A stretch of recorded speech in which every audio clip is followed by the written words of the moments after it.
A very good evening to all my friends from the media.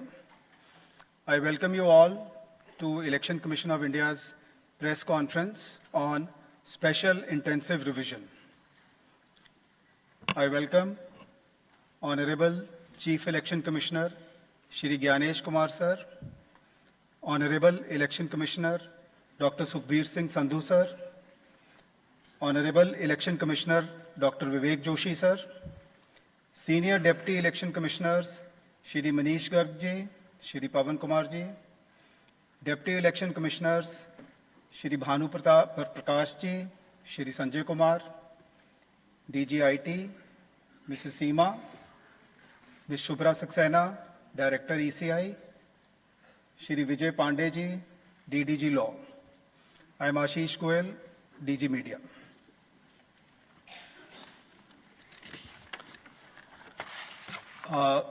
As always, the format of our PC would be, we'll start with the address by the Honorable Chief Election Commissioner, which will be followed by a presentation. That will be followed by a question and answer session. Sir. Honorable Election Commissioner Dr. Sukhbir Singh Sandhu Ji, Honorable Election Commissioner Dr. Vivek Joshi, election commission के senior officers, media के हमारे साथी और आपके माध्यम से जुड़े हुए इस देश के सभी मतदाता, आप सबको नमस्कार। आज हम सब स्पेशल इंटेंसिव रिवीजन के दूसरे चरण के रोल आउट के संबंध में आयोजित इस प्रेस कॉन्फ्रेंस में उपस्थित हैं। मैं आप सभी का हार्दिक स्वागत करता हूं। सबसे पहले मैं लोक आस्था और सूर्य उपासना के महापर्व छठ पूजा के इस पावन अवसर पर बिहार के सभी मतदाताओं को हार्दिक शुभकामनाएं देता हूं। आज अस्ताचलगामी भगवान भास्कर को अर्घ्य देने के शुभ दिन पर मैं बिहार के 7.5 करोड़ मतदाताओं को विशेष रूप से नमन करता हूं, जिन्होंने निर्वाचन आयोग पर अटूट विश्वास जताया है और एसआईआर में पूर्ण भागीदारी निभाई और अब इस चुनाव में मतदान करने के लिए उत्साहित हैं। बिहार में एसआईआर के सफल संचालन के बाद आयोग ने देश के सभी 36 मुख्य निर्वाचन अधिकारियों के साथ 2 महत्वपूर्ण सम्मेलन आयोजित किए। इन बैठकों में एसआईआर से संबंधित अनुभवों, तकनीकी प्रगति और भविष्य की दिशा निर्देशों पर भी व्यापक चर्चा की गई। पिछले एसआईआर की मतदाता सूची से मैनुअल भी और तकनीकी तरीके से भी दोनों स्तरों पर मिलान का कार्य लगभग पूरा कर लिया गया है और इसके तैयारी के आधार पर अब चयनित राज्यों में एसआईआर का दूसरा चरण प्रारंभ किया जाएगा। याद रहे, एसआईआर का प्रमुख उद्देश्य है हर योग्य मतदाता को सूची में शामिल करना और अयोग्य को मतदाता सूची से हटाना। आइए अब पीपीटी के माध्यम से आपको विस्तार में एसआईआर के इस फेज 2 के बारे में बताते हैं। जैसा कि आप सबको पता है, एसआईआर का फेज 1 समाप्त हुआ और इस चरण की सबसे बड़ी खूबी यह रही कि बिहार के 7.5 करोड़ मतदाताओं ने बढ़ चढ़कर पार्टिसिपेट किया। 90,000 बीएलओस, सभी 12 राजनीतिक दलों के 1.6 लाख बूथ लेवल एजेंट्स, सब ने मिलकर मतदाता सूची को शुद्ध बनाने का कार्य किया और नतीजा आपके सामने है।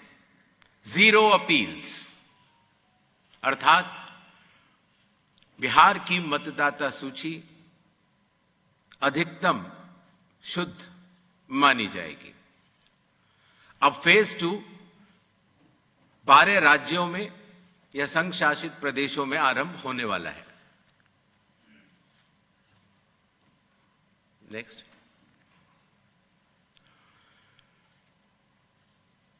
किसी भी मतदाता के लिए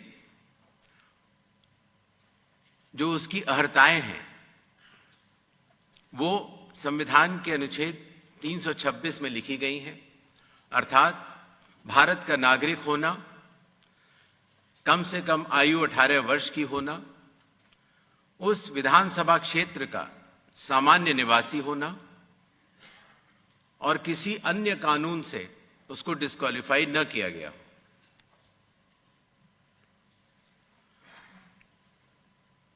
एसआईआर की आवश्यकता के बारे में काफी चर्चा हो चुकी है, लेकिन फिर भी चुनाव आयोग एक बार आपको बताना चाहेगा कि चुनावी कानून के तहत हर चुनाव से पहले इलेक्टोरल रोल का रिवीजन आवश्यक है, और या जब भी चुनाव आयोग आवश्यकता अनुसार निर्धारित करे। विगत कुछ दशकों से लगभग हर राजनीतिक पार्टी ने मतदाता सूची के शुद्ध न होने के ऊपर चुनाव आयोग को लगातार शिकायतें दी हैं। पहले सन 1951 से लेकर 2004 तक लगभग 8 बार स्पेशल इंटेंसिव रिवीजन इस देश में चुनाव आयोग ने कराया है, और आखिरी इंटेंसिव रिवीजन लगभग 21 साल पहले 2002 से लेकर 2004 की मियाद में पूरा किया गया था। इस लंबे दौर में, 2 दशकों से भी अधिक लंबे दौर में, मतदाता सूची में कई परिवर्तन आवश्यक हो जाते हैं, जैसे कि भारत की विकास गाथा के साथ साथ लोगों का माइग्रेशन के साथ साथ कई बार उनका वोट पुरानी जगह भी बना रह जाता है और नई जगह भी बन जाता है, अर्थात एक से जगह ज्यादा रजिस्टर होने वाले वोटर्स। कई बार किसी की डेथ होने के बाद भी उसका नाम न हटाया जाना, या गलती से किसी भी विदेशी नागरिक का नाम मतदाता सूची में आ जाना। इन चारों कारणों की वजह से चुनाव आयोग ने निर्णय लिया कि पूरे देश में चरणबद्ध तरीके से एसआईआर कराया जाए, और इसकी पहली कड़ी बिहार आपके सामने समाप्त भी हो चुकी है और बड़े सफलतापूर्वक लोगों ने चुनाव आयोग पर विश्वास भी जताया है। एसआईआर करते समय एक बहुत बड़ी संख्या में चुनावी कर्मी चुनाव आयोग के साथ कंधे से कंधा मिलाकर काम करते हैं। आपको पता होगा कि लगभग हर 1000 वोटर के ऊपर एक पोलिंग स्टेशन औसत तौर पर हो जाता है। हर पोलिंग स्टेशन पर एक सरकारी कर्मचारी बूथ लेवल ऑफिसर के तौर पर कार्य करता है। एक विधानसभा क्षेत्र में 300 या 400 के बीच में लगभग पोलिंग स्टेशंस होते हैं, और हर विधानसभा क्षेत्र में एक इलेक्टोरल रजिस्ट्रेशन ऑफिसर होते हैं। वो भी सरकारी कर्मचारी होते हैं और एसडीएम के स्तर के होते हैं, और उनके अंडर में ये सारे बीएलओस कार्य करते हैं। इलेक्टोरल रजिस्ट्रेशन ऑफिसर को सहायता करने के लिए assistant electoral officer registration officers भी होते हैं, जो कि लगभग हर तहसील में एक या उससे अधिक होते हैं। ईआरओ एक सब डिविजनल मजिस्ट्रेट के लेवल का अधिकारी होता है, जिसकी कानूनी जिम्मेदारी होती है कि वो मतदाता सूची ड्राफ्ट तैयार करे, जनमानस से मिले हुए क्लेम्स एंड ऑब्जेक्शंस को रिसीव करे और उनके ऊपर एक निर्णय ले, और उसके बाद एक फाइनल मतदाता सूची प्रकाशित करे। ईआरओ के इस निर्णय के बाद, अर्थात फाइनल मतदाता सूची प्रकाशित करने के बाद, अगर किसी भी सिटीजन ऑफ इंडिया को उस विधानसभा क्षेत्र में रहने वाले किसी भी मतदाता को अगर कोई भी अपील करनी हो तो वो उस जिले के जिला अधिकारी के पास कर सकता है, और अगर वह जिलाधिकारी के निर्णय से भी असंतुष्ट हो तो उस राज्य के चीफ इलेक्टोरल ऑफिसर के पास अपनी सेकंड अपील दायर कर सकता है। यह मैं इसलिए आपको बता रहा हूं कि बिहार में सभी राजनीतिक दलों के साथ मिलकर जब एसआईआर हुआ, उसके बाद जो जिला मजिस्ट्रेट्स के पास अपील आई 38 जिलों में, वह शून्य थी। अर्थात ईआरओ और इलेक्टर्स ने मिलकर और बूथ लेवल एजेंट्स ने मिलकर बहुत ही अच्छा काम किया।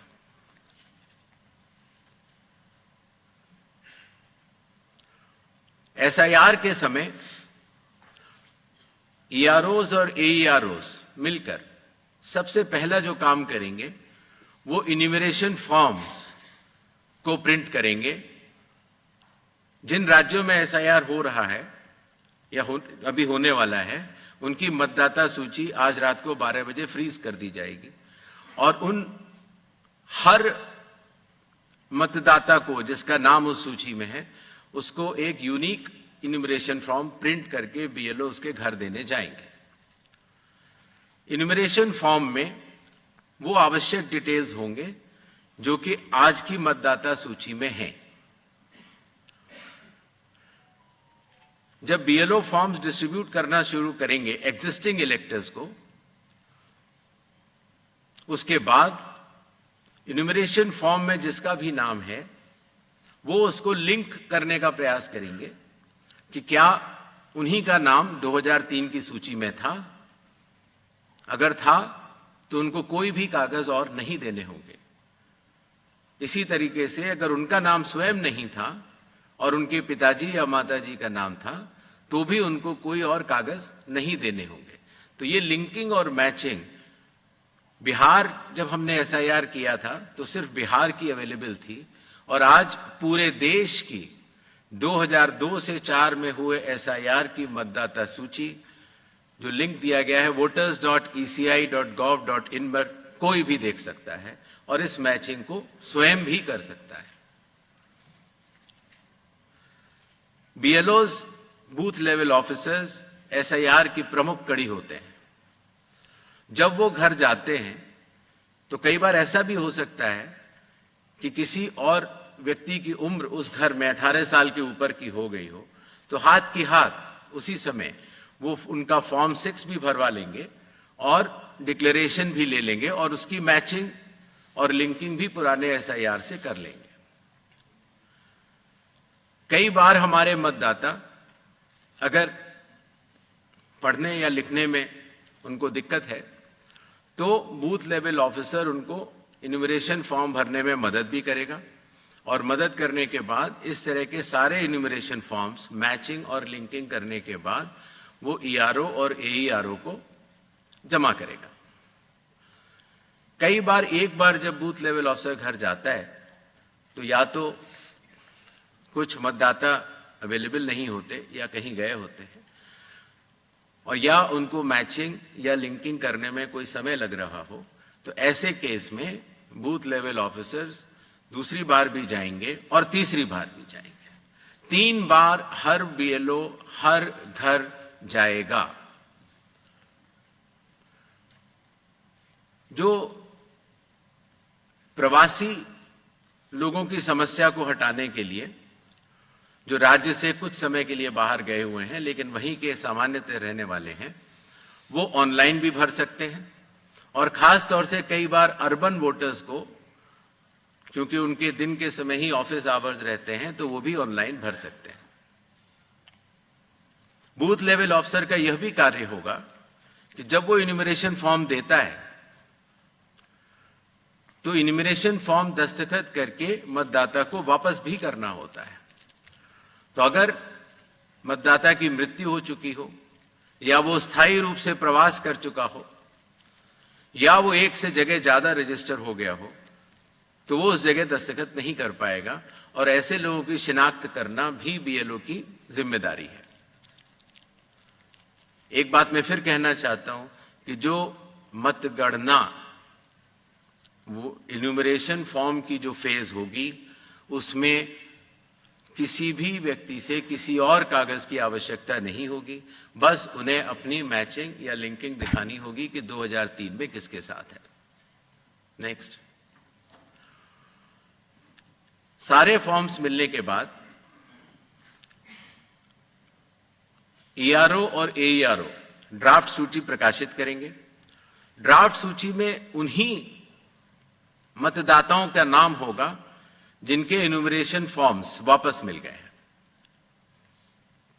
जिन मतदाताओं की मैचिंग या लिंकिंग नहीं हो पा रही है, 2003 में कहां थे, 2003 में आपके माता पिता भी नहीं थे या कोई भी नहीं था, ऐसे लोगों को भले ही उनका इन्यूमरेशन फॉर्म मिल गया हो, लेकिन नोटिस जारी करेगा ईआरओ और एईआरओ, और नोटिस जारी करने के बाद फिर वो उनकी एलिजिबिलिटी डिसाइड करेगा, इंक्लूड करने के लिए या एक्सक्लूड करने के लिए, बेस्ड ऑन इंडिकेटिव डॉक्यूमेंट्स, जो मैं आगे बताऊंगा। ईआरओज और एईआरओ की यह जिम्मेदारी होगी कि कोई भी योग्य मतदाता छूटे ना, और कोई भी अयोग्य मतदाता सूची में अंदर ना आ पाए। ईआरओ के फैसले के खिलाफ कानूनी तौर पर जिला मजिस्ट्रेट के पास एक अपील होती है, जो मैंने आपको बताया, और जिला मजिस्ट्रेट के फैसले के खिलाफ चीफ इलेक्टोरल ऑफिसर के पास भी सेकंड अपील होती है। जो प्री इन्यूमरेशन फ्रेज है, जो आज रात को 12 बजे से शुरू होगा, उसमें कंप्यूटर मैचिंग और लिंकिंग पिछले एसआईआर से ईसीआई नेट के जरिए की जा रही है, उसको आगे बढ़ाया जाएगा। मैनुअल मैचिंग और लिंकिंग काफी हद तक बूथ लेवल ऑफिसर्स ने इन राज्यों में कर ली है, और ट्रेनिंग जो बीएलओज की है, ईआरओज की है और डीओज की है। हालांकि काफी ट्रेनिंग हम लोग यहां ट्रिपल आईडीएम में कर चुके हैं, बट एक बीएलओ, ईआरओ और डीओ की ट्रेनिंग कल से शुरू होगी। सभी राजनीतिक दलों से 6 नेशनल पार्टीज जो कि हर राज्य में मौजूद हैं, और हर राज्य की जो स्टेट पॉलिटिकल पार्टीज हैं, उन सभी से निवेदन है कि वो अपने बूथ लेवल एजेंट्स, अगर उन्होंने नामित नहीं किए हैं किसी भी बूथ पर, तो जरूर कर लें।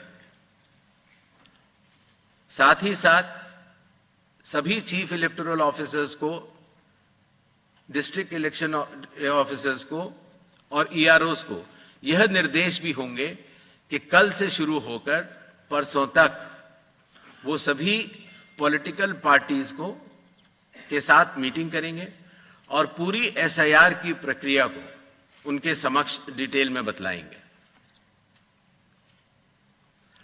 जहां तक बूथ लेवल एजेंट्स का सवाल है हर पॉलिटिकल पार्टी के, जैसा कि बिहार में था, हर बूथ लेवल एजेंट एक दिन में 50 इन्यूमरेशन फॉर्म्स जो साइंड हो इलेक्टर्स के, वो कलेक्ट भी कर सकता है, उसके ऊपर अपना सर्टिफिकेशन दे सकता है और बूथ लेवल ऑफिसर्स को भी दे सकता है। इससे जो चुनावी कर्मी हैं और जो राजनीतिक दलों के नुमाइंदे हैं, दोनों मिलकर साथ काम कर सकते हैं। इन्यूमरेशन फेज में इन्यूमरेशन फॉर्म की प्रिंटिंग, डिस्ट्रीब्यूशन, मैचिंग और लिंकिंग विद 2002, 3 या 4 इलेक्टोरल रोल्स और इन्यूमरेशन फॉर्म्स को वापस कलेक्ट करने का कार्य होगा। और साथ ही साथ, जैसा आप सबको पता है, मतदाताओं की सुविधा के लिए चुनाव आयोग ने निर्णय लिया है कि किसी भी मतदान केंद्र में 1200 से अधिक मतदाता नहीं होने चाहिए, जिससे कि भीड़ न लगे। उसके हिसाब से रैशनलाइजेशन ऑफ पोलिंग स्टेशंस भी होगा। सारे इन्यूमरेशन फॉर्म्स जो वापस आने थे, उनके आने के बाद इलेक्टोरल रूल्स की ड्राफ्ट पब्लिश की जाएगी। ये सारी स्टेप्स वही हैं जो बिहार में हुई हैं, और उसी के साथ साथ चूंकि इन्यूमरेशन फॉर्म लेते समय ये पता लग जाता है कि ये व्यक्ति एब्सेंट हैं या शिफ्टेड हैं या डेड हैं या उनके डुप्लीकेट वोट्स बने हुए हैं, उन सब की लिस्टें बिहार में भी वो सभी बीएलए से भी शेयर की गई थी। पंचायत या पब्लिक ऑफिसेज के नोटिस बोर्ड पर भी लगाई जाएंगी और सीईओ के वेबसाइट पर भी अवेलेबल होंगी, जिससे कि कोई भी व्यक्ति एपिक नंबर लगा के देख सकता है कि उसका, जैसे पिताजी का नाम अगर उसकी मृत्यु हो गई है तो वहीं पर है कि नहीं। ड्राफ्ट सूची पब्लिश होने के बाद जिन लोगों की मैचिंग या लिंकिंग 2003 या 2 या 4 से नहीं हो पाई है, उनको ईआरओ नोटिस जारी करेंगे। नोटिस के बाद हियरिंग होगी और हियरिंग में जो भी इंडिकेटिव डॉक्यूमेंट्स हैं उनको चेकिंग किया जाएगा और ईआरओ ये भी उनसे पूछेगा कि 2003 में आप कहां थे या आपके माताजी पिताजी कहां थे, जिससे अगर लिंकिंग नहीं भी हो पाई है तो वो भी कर पाए। साथ ही साथ क्लेम्स एंड ऑब्जेक्शंस का पीरियड भी शुरू हो जाता है। तो किसी व्यक्ति का, योग्य व्यक्ति का अगर नाम छूट गया है तो अपना क्लेम वो जमा कर सकता है इंक्लूजन के लिए, फॉर्म 6 भर सकता है डिक्लेरेशन के साथ, या ऑब्जेक्शंस भी दे सकता है फॉर्म 7 में, या कई बार उसके नाम में अगर गलती हो या किसी और एंट्री में अगर गलती हो तो फॉर्म 8 भी दे सकता है। तो ये क्लेम्स एंड ऑब्जेक्शंस रिसीव का पीरियड होता है जो कि किया जाएगा, बिहार में भी किया गया था, और उसके ऊपर ईआरओज अपना निर्णय लेंगे। ये कार्य पूर्ण होने के बाद फाइनल रूल्स पब्लिश होंगे और उसके बाद 15 दिन का समय जिला मजिस्ट्रेट के पास फर्स्ट अपील देने का और उसके बाद सीईओ के पास सेकंड अपील देने का, सभी के पास ये कानूनी मार्ग उपलब्ध होगा।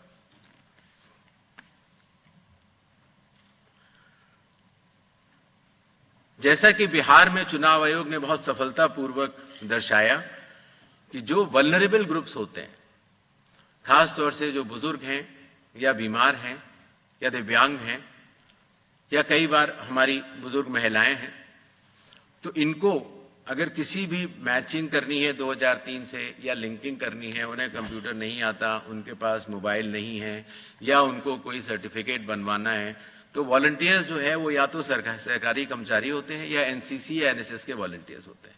तो स्वयं उस व्यक्ति के लिए वो चले जाते हैं और वो कागज बनवा लेते हैं, जिससे कि हमारे मतदाताओं को कोई भी असुविधा नहीं हो। और इसकी वजह से आपने देखा होगा बिहार में जब 7.5 करोड़ मतदाताओं ने चुनाव आयोग के साथ कंधे से कंधा मिलाकर जब काम किया तो कोई भी परेशानी नहीं हुई। इस फेज में एसआईआर के समय 1200 तक हम पोलिंग स्टेशंस को भी रैशनलाइज कर लेंगे और कुछ नए पोलिंग स्टेशंस भी खोले जाएंगे जो कि बदलाव के साथ साथ हाई राइज बिल्डिंग्स में भी होंगे या गेटेड कॉलोनीज में या कई बार जो स्लम क्लस्टर्स छूट गए हैं वहां पर। इस विषय पर जो ड्राफ्ट पब्लिश होता है उसमें पॉलिटिकल पार्टी से डीओज चर्चा भी करते हैं और उसके बाद ये 1200 हर पोलिंग स्टेशन की अलग अलग मतदाता सूची प्रकाशित की जाती है। यह ध्यान रखना होगा कि एक बूथ पर एक फैमिली के या एक घर पर रहने वाले सभी लोगों का नाम एक ही जगह आ जाए, उससे मतदाताओं को बहुत सुविधा होती है और बिहार में इसमें काफी लोगों ने मिलकर अच्छा काम किया।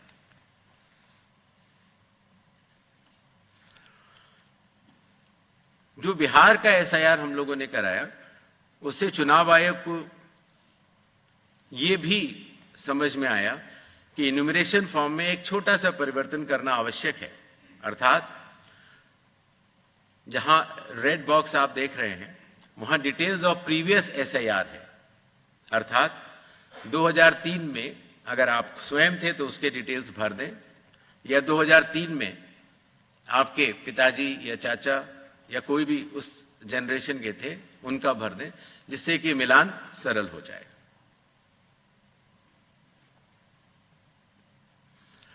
जो इन्यूमरेशन फॉर्म दिया जाएगा उसमें काफी चीजें प्री प्रिंटेड होंगी। मतदाता का नाम, उसका एपिक नंबर, उसका पता, सीरियल नंबर, पार्ट, कौन सी असेंबली है और उसका पुराना फोटो। एक क्यूआर कोड भी दिया जाएगा जिससे कि उस क्यूआर कोड को स्कैन करके आप स्वयं देख सकते हैं। सभी मतदाताओं से चुनाव आयोग का यह आग्रह रहेगा कि जहां पेस्ट करेंट फोटो लिखा हुआ है वहां पर अपनी नई और रंगीन फोटो, कलर्ड फोटो वहां पर अगर लगाएंगे तो जब भी आपका नया एपिक कार्ड बनेगा तो उसमें वो फोटो लगाई जाएगी तो अच्छा लगेगा। शिनाख्त में भी आसानी होती है, बिकॉज कई बार वोटर कार्ड्स में लोगों के बहुत पुराने पुराने फोटो लगे हुए हैं। इन्यूमरेशन फॉर्म का ये हिस्सा है जो प्री प्रिंटेड के बाद नीचे आता है, उसमें ये डिटेल्स इलेक्टर्स को भरने होंगे। आधार नंबर बिहार में भी ऑप्शनल तरीके से चुनाव आयोग ने लिया था और इस बार भी आधार नंबर लिया जाएगा। फादर का नाम भी है, एपिक भी है, आपके स्पाउस, मदर, फादर का नाम भी है, डेट ऑफ बर्थ भी है। जी, जो प्रीवियस एसआईआर के जो 2 खाने मैंने आपको बताए थे, उसमें स्वयं का अगर नाम है तो पहला जो बाईं तरफ वाला बॉक्स है जिसमें इलेक्टर का नाम, एपिक अगर उसका है उस समय तो, बिकॉज 2003 में कई लोगों के पास एपिक नंबर नहीं था। रिलेटिव का नाम, कई बार फादर का नाम होता है और रिलेशनशिप तो वहां पर फादर होगा। किस जिले में है, जैसे ही आप जिला लिख देंगे या स्टेट या एसी लिख देंगे तो जो सारी जो मतदाता सूची पूरे देश की अवेलेबल है 2003 में, उससे सेलेक्ट करना और उससे मैचिंग करना बहुत आसान हो जाता है। इसी तरीके से अगर आपका नाम नहीं है 2002, 3 या 4 की मतदाता सूची में, तो आप अपने फादर, मदर या जो भी उस श्रेणी के जो रिलेटिव्स हैं उनके डिटेल भर सकते हैं, तो उससे भी ये मैचिंग सरल हो जाती है।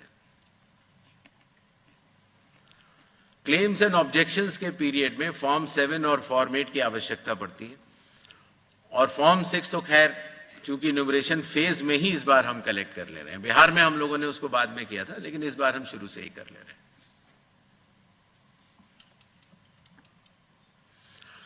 जो लिस्ट ऑफ इंडिकेटिव डॉक्यूमेंट्स हैं, जिन लोगों का 2002, 3 या 4 की मतदाता सूची से मिलान हो चुका है, उन्हें कोई भी डॉक्यूमेंट देने की आवश्यकता नहीं है। और जिन लोगों का मिलान नहीं हो पाया वो संख्या काफी कम रह जाती है। सिर्फ उन्हीं लोगों को ये इंडिकेटिव डॉक्यूमेंट्स देने होंगे जो बिहार में थे 11 वो, और आधार कार्ड, नागरिकता का प्रमाण चूंकि नहीं है तो वो आइडेंटिटी पर्पस के लिए लोग दे सकते हैं। नेक्स्ट, ये वो 12 राज्य हैं जहां पर कल से एसआईआर शुरू होने वाला है। Andaman and Nicobar island union territory, state Chhattisgarh, Goa, Gujarat, Kerala, union territory Lakshadweep, Madhya Pradesh, Puducherry union territory, Rajasthan, Tamil Nadu, Uttar Pradesh, West Bengal, इन 12 राज्यों में कुल मतदाता 51 करोड़ के लगभग हैं। लगभग 5,33,000 बूथ लेवल ऑफिसर्स इस महान कार्य में अपना योगदान देंगे। लगभग 7,64,000 बूथ लेवल एजेंट्स जो पार्टीज द्वारा नामित हैं वो इसमें अपना योगदान देंगे और लगभग 10,500 EROs और लगभग 321 कलेक्टर्स, ये पूरी चुनावी कर्मियों की जो टीम है वो इस एसआईआर की फेज 2 में कार्य करेगी और इसको सफल बनाएगी। Schedule,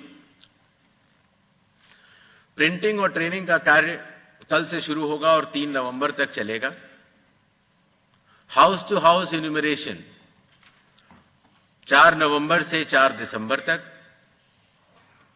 publication of draft electoral rolls 9 दिसंबर 2025।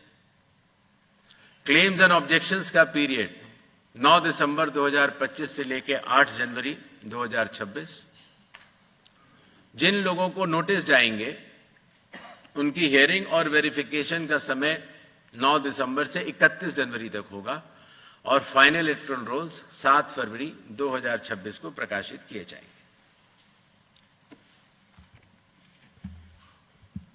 धन्यवाद।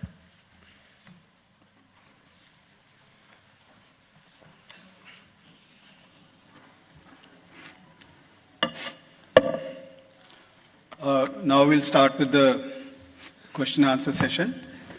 As per our previous format, we will be taking questions in groups of 5.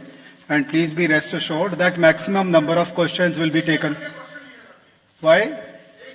Sir, I will ensure that your question is taken. Please be seated.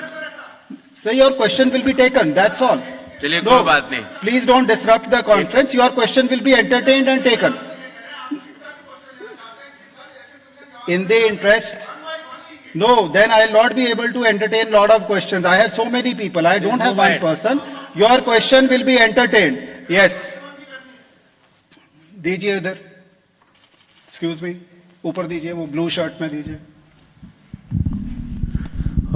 Sir नमस्कार, नीरज हूँ news 18 India से. हमारा सवाल ये है आपसे कि आपने जो 12 राज्यों के नाम दिए हैं और केंद्र शासित प्रदेश के, आगामी जो 5 राज्यों के चुनाव है, क्योंकि अगले साल मध्य में वहां चुनाव होने, उसमें असम भी है.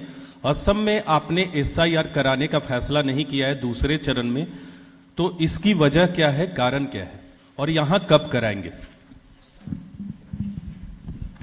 Sir, I'm Shriparna from the Hindu newspaper. In Bihar, the Election Commission has said that new EPIC cards would be given to all voters. What is the progress on that, and will the same be done for all these 12 states and rest of the states undergoing SIR as well?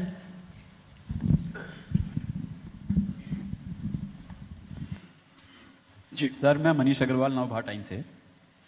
Sir एक सवाल ये है कि अगर मेरा vote Delhi में है और मेरे माता पिता का वोट 2003 या 4 में यूपी या किसी अदर स्टेट में रहा, तो मैं उसका मिलान कैसे करूंगा? मतलब मेरे को तो ये प्रॉब्लम होगी कि मैं वहां से कैसे लूं या कैसा करना होगा. सेकंड इज, इसमें भी सर आधार की आपने बात की कि आधार दे सकते हो, लेकिन जब आधार के साथ हमें डेट ऑफ बर्थ और बर्थ सर्टिफिकेट देना है तो फिर आधार का मतलब क्या है सर?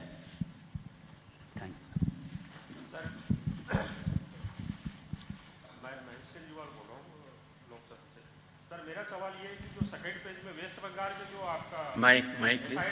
थोड़ा इसको पास कीजिए. माइक. सर सेकंड फेज में जो SIR होना है विशेष करके वेस्ट बंगाल में, तो उसमें मुख्यमंत्री ने दूसरा mic.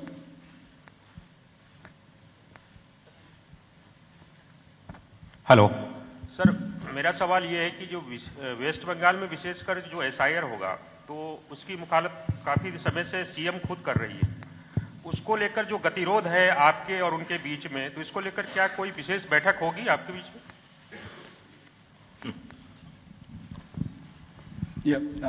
Sir, this is Damini from the Indian Express. Yes, sir. Sir, 2 questions. One is, what were the lessons that were learned from the Bihar SIR process?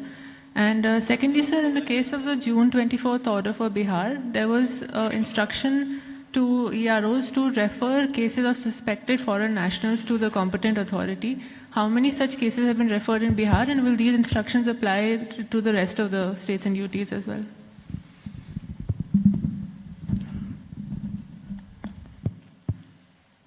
Assam का एक विषय पूछा गया.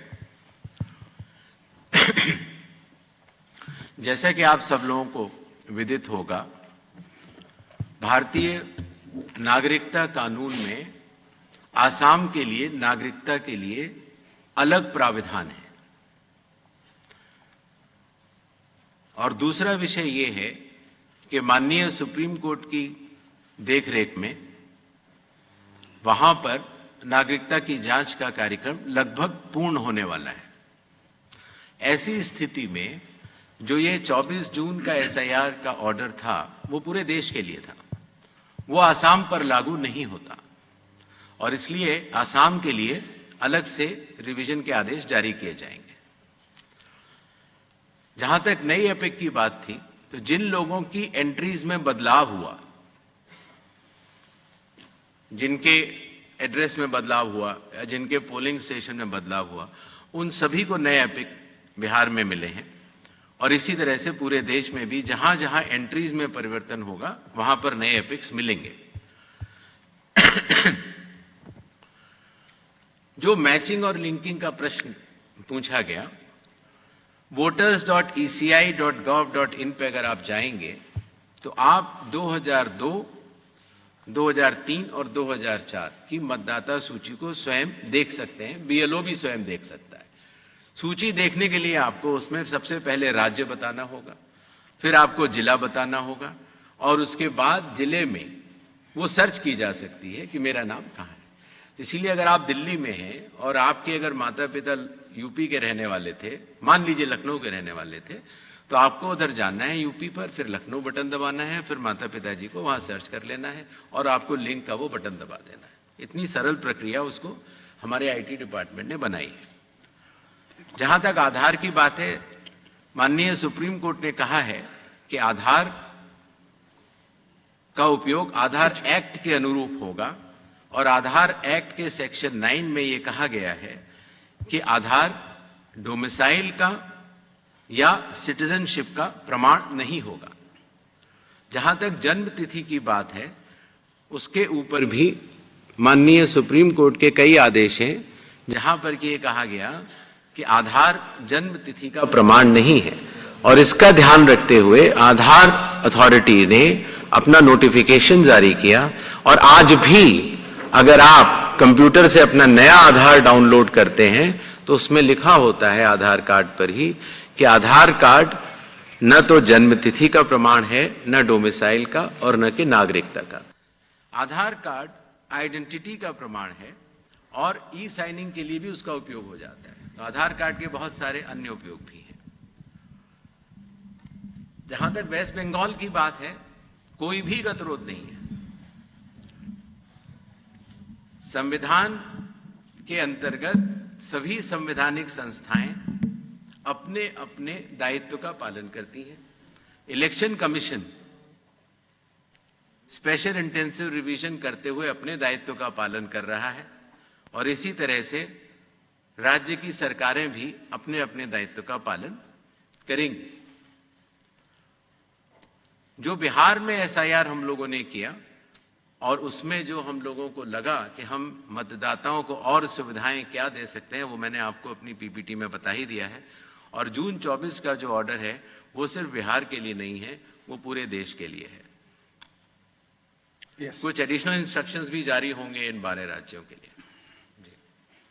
Next round please. सवाल पूछना था आपसे, ये जो आपने लिंकअप किया है एसआईआर में 2002 से 4 के इलेक्टोरल रोल से किया है, क्या वो डेट बहुत पहले, प्लीज, वो डेट जो है 23 साल पहले का हो जाता है, तो वो डेट क्या ऐसा नहीं कर सकते हम कि 1 या 2 इलेक्शंस पहले करें जिससे कि सभी को आसानी हो?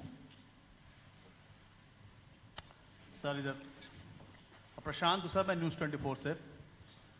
मेरा सवाल सर 2 छोटे छोटे सवाल हैं, पश्चिम बंगाल को ही लेकर के है कि पश्चिम बंगाल से कई बार ये बात आई है कि वो होने नहीं देंगे एसआईआर।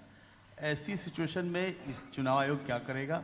और दूसरा कि जिस तरीके से वहाँ पे वोटों का मिलान आप करने की सोच रहे हैं, ये कैसे संभव हो पाएगा? क्योंकि बहुत से ऐसी बातें हैं कि वहाँ पे बाहर से आए लोग आ गए हैं और डॉक्यूमेंट्स उनके लगातार रेडी हो रहे हैं।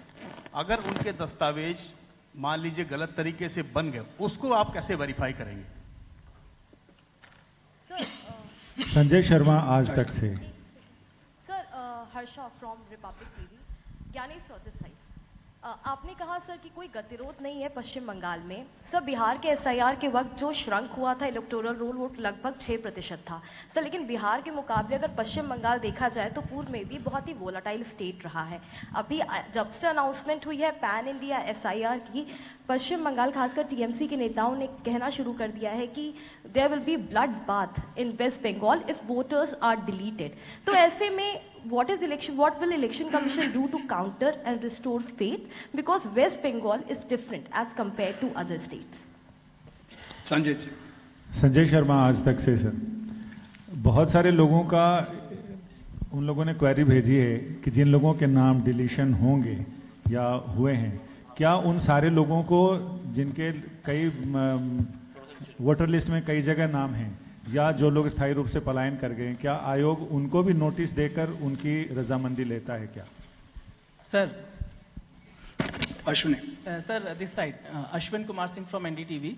सर सुप्रीम कोर्ट में भी ये याचिकाकर्ताओं ने एक सवाल किया था कि डी डुप्लीकेशन सॉफ्टवेयर का क्या उपयोग किया गया था बिहार में, जो नाम 2 जगह रजिस्टर थे, और क्या वो एप्लीकेशन अब अभी जो एसआईआर का सेकंड फेज शुरू हो रहा है उसमें भी उपयोग किया जाएगा? सर मेरा सवाल है, मैं पीयूष पांडे हूँ, TV9 भारतवर्ष से।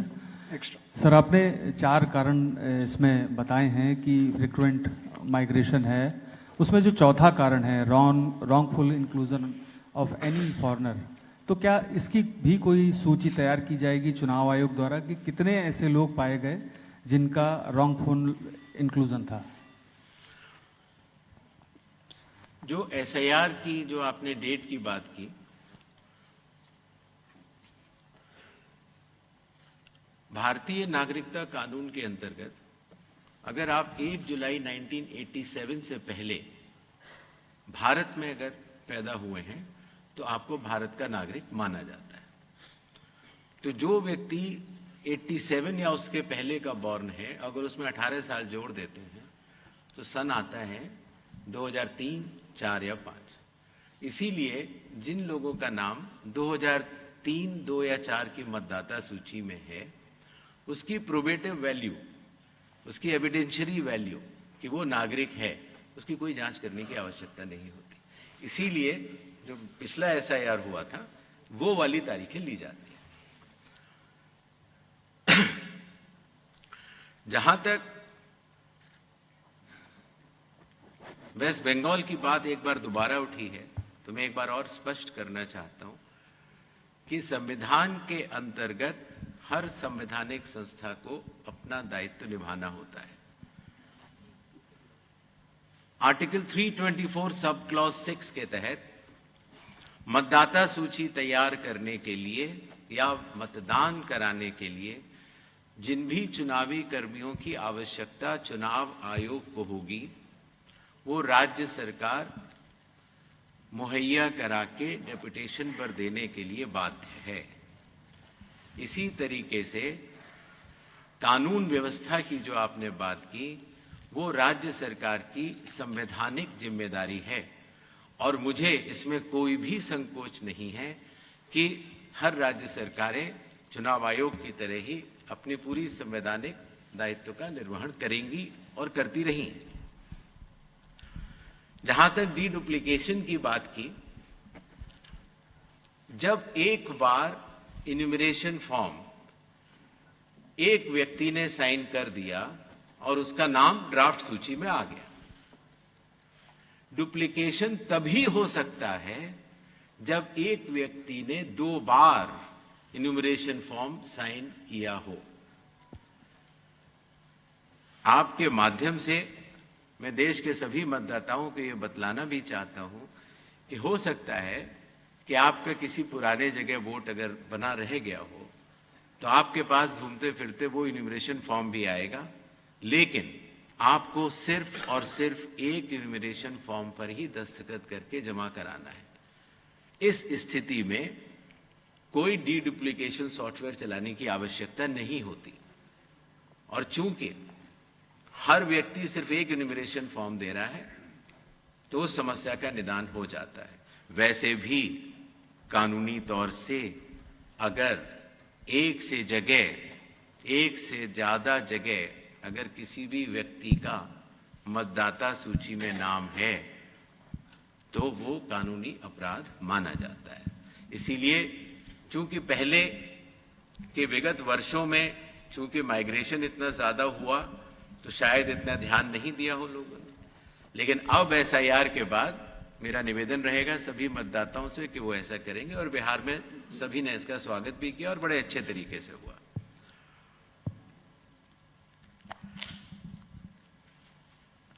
रॉन्गफुल इंक्लूजन ऑफ फॉरेनर्स, कई बार अगर किसी व्यक्ति ने जो कि हमारे देश का नागरिक नहीं है और आने के बाद अगर उसने कुछ कागज बनवा लिए हैं तो आपने नोटिस किया होगा जो हमारी प्रेजेंटेशन थी कि सबसे पहले इन्यूमरेशन फेज में हम ये मिलान करेंगे कि 2002, 3 या 4 में आप या आपके वरिष्ठ जो वंश के लोग थे वो कहाँ थे, अगर उससे मिलान हो जाता है तो फिर ये बात खत्म हो जाती है।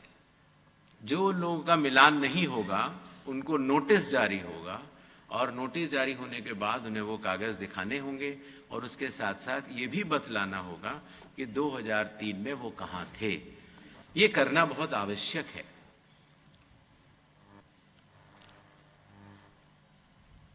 I think I have... Sir, Banna from Madhyam Daily from here, sir. Please, sir, udhar dijiye. We will take all the questions. No. Sir, we've already answered your question. Please. No, sir, I didn't ask the question. CC sir. Sir, sir, मेरा नाम sir, all political parties from Kerala had demanded to postpone the SIR in Kerala. I am from here, sir. I am Banna from Madhyam Daily. All political parties demanded postponement of SIR in Kerala, and Kerala Chief Electoral Officer, he also demanded the postponement. I think he recommended. But you decided to conduct the SIR in this first phase. Sir, Gaurav Shrivastava, Times Now Bharat से। Sir, सवाल यह है कि चूंकि 12 राज्य हैं और 12 राज्य की परिस्थितियां अलग हैं, क्या स्थानीय तौर पर जो इंडिकेटिव डॉक्यूमेंट्स हैं उनकी कुछ अलग सूची भी रखी गई है राज्यवार, क्या, जिससे मतदाताओं को सहूलियत हो, जिनको नए तौर पर जुड़ना हो, जिनका नाम पुरानी मतदाता सूची में ना हो, तो क्या उनके लिए अलग तमिलनाडु के हिसाब से या बाकी राज्यों पुडुचेरी के हिसाब से जो अलग अलग सरकारी आई कार्ड जो है वो इशू किए जाते हैं, उनके आधार पर भी क्या वो अपना नाम जो है वो मतदाता सूची में जुड़वा सकते हैं? सर, मैं आईएनएस से अखिलेश हूं। पहली बार जब आपने सर इधर जी सर, मैं आईएनएस से अखिलेश हूं। पहली बार जब आपने बिहार में शुरू किया तो काफी राजनीतिक विरोध झेलना पड़ा चुनाव आयोग को। राजनीतिक दल सड़कों पे आए, तमाम आरोप लगाया। आप कह रहे हैं कि अपील 0 थी। इसका मतलब कि क्या राजनीतिक दलों ने गुमराह किया था? और आगे चूंकि आप 12 राज्यों में करा रहे हैं, ऐसी परिस्थितियां ना आए, इसके लिए क्या आयोग कोई गाइडलाइन जारी करेगा? Yes, Sir Vincent from the Telegraph newspaper here, sir. Few questions. One, during the enumeration phase, would electors be allowed to submit their documents if they have them? Two, children whose parents aren't known, orphans and so on, what are the provisions for them to fill up that column where they have asked for the parents thing? And three, finally, in Kerala, there are local body polls which are expected to happen soon. So will you all have staff to do the SIR work? Will there be both level officers who will be available for doing the SIR work? If you could answer. Give it, Vrinda. तो आपने Please. एक सवाल ये आया था कि जो indicative list of documents हैं जो 11 हैं, जिसमें आधार आइडेंटिटी के लिए 12वें तौर से जोड़ा गया है, ये इंडिकेटिव लिस्ट ऑफ डॉक्यूमेंट्स लगभग सभी सीईओ से चर्चा करके बनाई गई हैं। बट फिर भी जब हियरिंग हो और उस समय ये सिद्ध करना हो किसी को अपनी जांच में कि मैं नागरिक हूं, तो वो कोई और अगर डॉक्यूमेंट देगा तो उसके ऊपर ईआरओ विचार जरूर करेंगे, लेकिन indicative list of document bye and large यही रहेगी। आपको बताना चाहता हूं कि पिछले 2 महीनों से इन सभी 12 राज्यों के चीफ इलेक्टोरल ऑफिसर्स ने और आईटी डिपार्टमेंट ईसीआई नेट के साथ मिलकर जो बैकएंड पर इतनी सारी मैचिंग कर ली है कि अब ये जो एसआईआर जो इन 12 राज्यों में होगा तो काफी सुगम तरीके से होगा। जहां तक केरल की बात है, जैसा कि मैंने पहले कहा था, संविधान के अंतर्गत निर्मित सभी संवैधानिक संस्थाओं को अपने दायित्व का निर्वहन करना होता है। चुनाव आयोग अपने दायित्व का निर्वहन कर रहा है और मैं मानता हूं कि संविधान सभी संवैधानिक संस्थाओं के लिए सर्वोपरि होता है। जहां तक बिहार में राजनीतिक दलों की तरफ से कुछ शब्द कहे गए, उन्होंने एसआईआर का विरोध राजनीतिक दलों ने किया होगा, ऐसा चुनाव आयोग नहीं मानता, क्योंकि जमीनी स्तर पर 1.6 लाख बूथ लेवल एजेंट्स ने सक्रिय तौर से बूथ लेवल ऑफिसर्स के साथ और मतदाताओं के साथ मिलकर काम किया। अकेले बूथ लेवल एजेंट्स नहीं, हर जिले में राजनीतिक दलों के जो जिला प्रेसिडेंट्स थे, उन्होंने भी सक्रिय तौर से अपना योगदान दिया। इसी तरीके से राज्य स्तर पर भी सीईओ के साथ मिलकर सभी राजनीतिक दलों ने इसका स्वागत भी किया। हम लोग जब बिहार गए थे तो सभी राजनीतिक दल हमसे मिले भी थे और सबने ये बात हम लोगों से कही। अब जहां तक पॉलिटिकल स्टेटमेंट्स की बात है, उनके ऊपर चुनाव आयोग टिप्पणी नहीं करता है। इन्यूमरेशन फेज में कोई भी डॉक्यूमेंट देने की किसी को आवश्यकता नहीं है, सिर्फ और सिर्फ मिलान और मैचिंग होगी। जहां तक एक विषय में भूल गया, लोकल बॉडीज के इलेक्शंस की बात केरला में की गई थी, चूंकि वहां भी लोकल बॉडी इलेक्शंस नोटिफाई भी नहीं हुए हैं और इसीलिए एसआईआर वहां पर अनाउंस कर दिया गया है। और जहां तक स्टाफ की बात है, तो ये बात स्पष्ट होनी चाहिए कि चुनाव आयोग को मतदाता सूची या मतदान कराने के लिए जितने भी स्टाफ की जरूरत होती है, वो राज्य सरकारें संविधान के अनुच्छेद 326 सब क्लॉज 6 के अंतर्गत देने के लिए बाध्य होती हैं और संविधान का सम्मान सभी संवैधानिक संस्थाएं करती भी हैं। जहां तक उन बच्चों की बात है जिनके पेरेंट्स नहीं हैं, तो उन बच्चों के पास ये इंडिकेटिव डॉक्यूमेंट्स तो होंगे ही, तो इंडिकेटिव डॉक्यूमेंट्स होंगे। और दूसरी बात, ऐसे बच्चे जिनके माँ बाप भी नहीं हैं, तो कहीं तो उनके माँ बाप होंगे और जहां उनके माँ बाप होंगे उनसे उनकी मैचिंग और फिक्सिंग, जो मैचिंग और जो लिंकिंग की जाएगी जो मतदाता सूची से, वो बीएलओ भी कर लेगा और उसमें काफी कुछ काम पहले भी हो चुका है। Next Vrinda.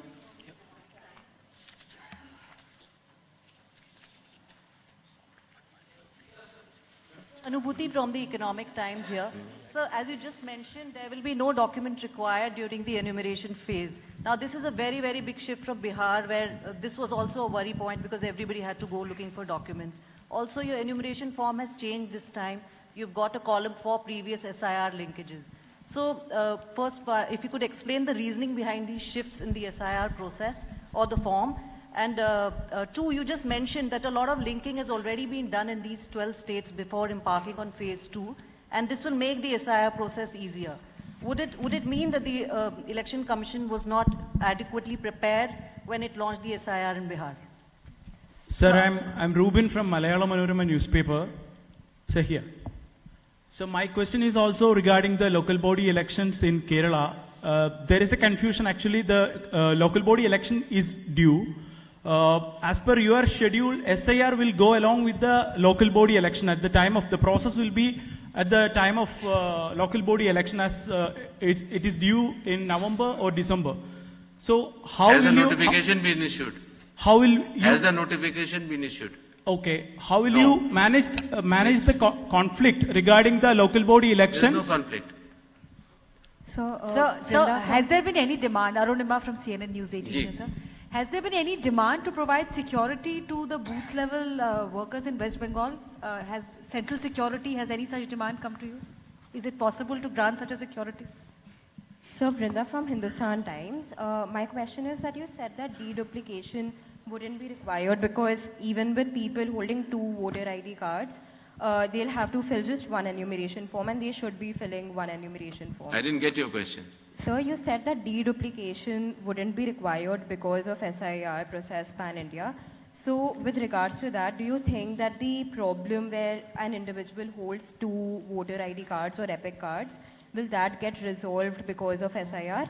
And secondly, adding to Anubhuti's question, you mentioned 2 big changes from Bihar SIR and now Pan India. So are there any more changes, and can you give more information on that? Yes.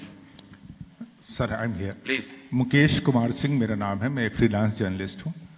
एक चीज देख रहे हैं sir हम लोग कि जो candidates हैं, आप जैसे ये इंश्योर करना चाहते हैं कि जो भी एलिजिबल वोटर हो उसको उसका वोटिंग राइट मिले, उसी तरीके से जो भी एलिजिबल कंटेस्टेंट्स हैं चुनाव में, हम ये देखते हैं कि स्क्रूटनी के बाद जिन लोगों का नॉमिनेशन किसी रीजन से रिजेक्ट होता है, कंडक्ट ऑफ इलेक्शंस के ऊपर ये पत्र वार्ता नहीं है।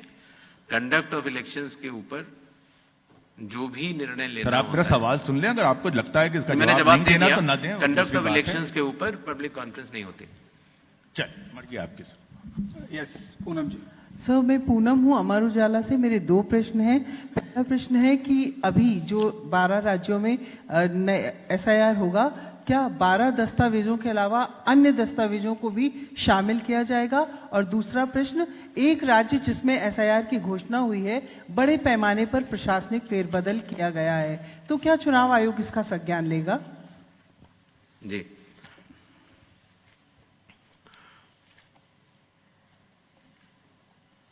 जो BLOs की सिक्योरिटी से संबंधित एक विषय उठाया गया, चुनाव आयोग को पूर्ण विश्वास है कि कानून व्यवस्था ठीक रूप से इन 12 राज्यों में चलेगी और इस तरह की आवश्यकता न पड़े, ऐसी हम कामना करते हैं। डीडुप्लीकेशन की जहां तक बात थी, शायद इस विषय को और गहराई से समझने की जरूरत है। एक व्यक्ति का एक इन्यूमरेशन फॉर्म प्रिंट होता है और वो व्यक्ति अगर उस इन्यूमरेशन फॉर्म पर दस्तखत करता है, उसको BLO वेरीफाई करता है, तो उसका नाम ड्राफ्ट लिस्ट में आ जाता है। अगर उस व्यक्ति के एक से ज्यादा जगह नाम है तो उतने इन्यूमरेशन फॉर्म अलग अलग जगह प्रिंट होंगे, जितके भी नाम है सबके प्रिंट होंगे।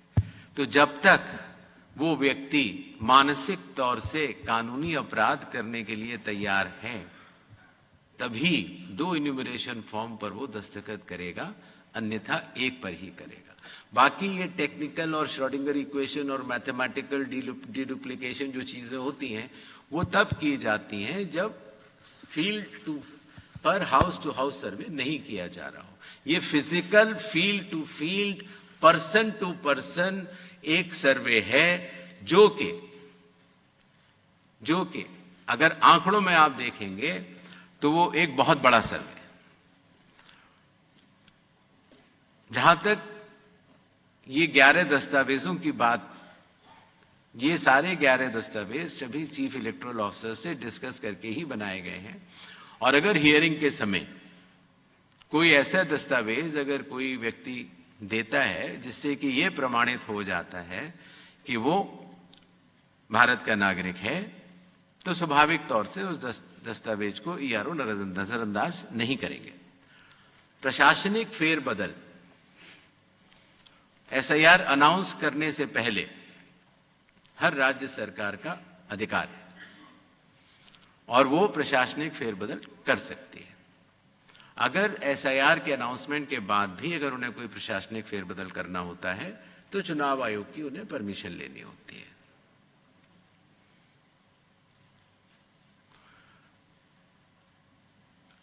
जब हमने बिहार का SIR कराया था, जब चुनाव आयोग ने उस पर 24 जून को अपने आदेश जारी किए और उसके बाद इन्यूमरेशन फेज रही और क्लेम्स एंड ऑब्जेक्शंस की फेज रही, तो उसके क्रियान्वयन में ये पाया गया कि शुरुआती दौर में दस्तावेज लेने की आवश्यकता नहीं है, क्योंकि अधिकांश जो मतदाता होते हैं वो कहीं ना कहीं लिंक्ड होते हैं या वहीं के रहने वाले होते हैं, तो उनको दस्तावेज देने की आवश्यकता ही नहीं है।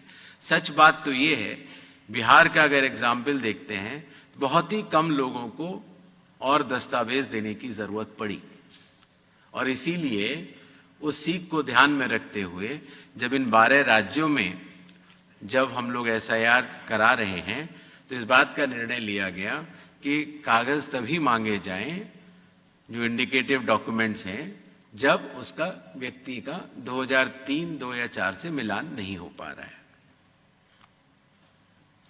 कंडक्ट ऑफ इलेक्शंस के समय चुनाव आयोग प्रेस कॉन्फ्रेंसेस में इन विषयों पर इसलिए जवाब नहीं देता है जिससे कि उसका राजनीतिक अर्थ इधर से उधर निकालने के बाद किसी भी राजनीतिक पार्टी को या तो फायदा या नुकसान नहीं होना चाहिए, इसका कोई और रीजन ना निकालना चाहिए। इसी तरीके से जो local bodies please don't cross question. जो लोकल बॉडीज के इलेक्शंस की बात है उसको एक बार मैं फिर बता देना चाहता हूं कि लोकल बॉडीज के इलेक्शंस अभी तक केरल में नोटिफाई नहीं हुए हैं और इसीलिए चूंकि एसआईआर अब आ चुका है तो एसआईआर के लिए जितने भी चुनावी कर्मियों की आवश्यकता है संवैधानिक तौर पर वो अभी भी फील्ड पर हैं और मेरे ख्याल से उसमें कोई दिक्कत नहीं होनी चाहिए क्योंकि वहां के सीईओ ने भी काफी कुछ बैक एंड पर टेक्नोलॉजी से मैचिंग और लिंक का मिलान कर लिया है। Thank you sir. Thank you all. Please join us for T in the atrium.